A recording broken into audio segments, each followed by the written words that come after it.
The third type of research method that's used in psychology would be experimental research. This is the type that most people are familiar with, that would be used in most of your previous science classes. Experimental research is the only type of research in psychology that explains why, or actually shows cause and effect.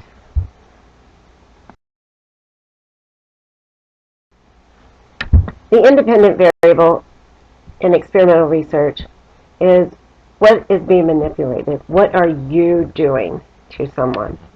One example, does chocolate cause acne? The independent variable here would be chocolate. You are actually giving someone chocolate to see what the effect will be. So that is what you are manipulating. Another study that's been conducted before, looking at breastfed babies to see if breastfed babies are more intelligent than bottle-fed babies. So in that scenario, the independent variable would be breastfeeding to see what is the effect of breastfeeding. Will it increase a child's intelligence? Dependent variable, on the other hand, is the outcome. This is what you are measuring. So in the previous example, does eating chocolate cause acne? What is the effect of eating chocolate? You would be looking at the amount of acne, counting pimples. When looking at does breastfeeding increase the intelligence of children? You would maybe give the child an intelligence test at a particular age that was breastfed to see and compare their results to children who were bottle fed to see if they were more intelligent as a result of being breastfed. So the dependent variable is the outcome.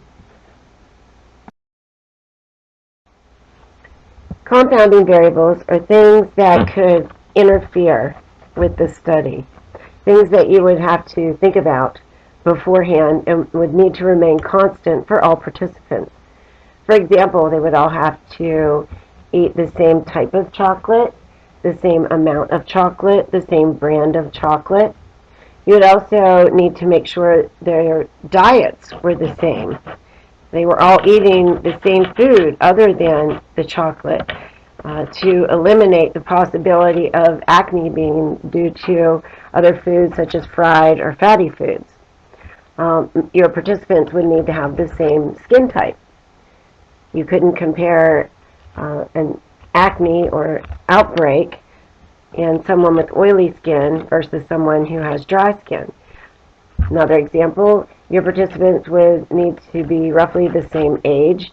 You can't compare the skin of an adolescent to, let's say, someone whose skin is dried out later in their adulthood years. On your test, you will usually see a scenario, and then you'll have to pick out either the independent variable or dependent variable from the scenario. So here you see Dr. Anderson conducts an experiment to see whether exposure to helpful models leads to helping behavior in young children.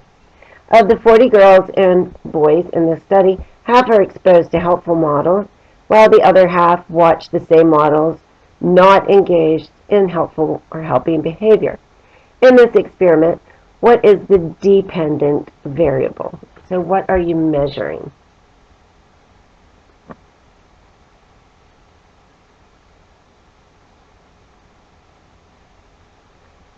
The answer would be D, helping behavior. That's what you're trying to measure. Okay, the independent variable, what are you manipulating, would have been B. So that would be they're either watching helpful or non-helpful models. That's what you were doing. What is the outcome you're looking for after that? Again, D, helping behavior. A lot of experiments have two different groups, a control group and an experimental group. So the control group will actually not be manipulated. They're your baseline that you can compare the experimental group to. The experimental group actually receives the treatment. So looking back at the example with breastfeeding, your experimental group would be breastfed babies. The control group would have been bottle-fed babies. Okay, they were not receiving the treatment that you were looking for. And then you would test the child later in life, and the dependent variable would be their intelligence scores. You would compare the experimental group scores to those of the baseline control group that were not breastfed. A lot of experiments use a double-blind procedure. This is when the researcher or participants are unaware if they are in the control or experimental group. They do this because sometimes if you just tell someone that they are receiving some treatment, they may start to believe that it actually works, even if it was a false treatment like a placebo.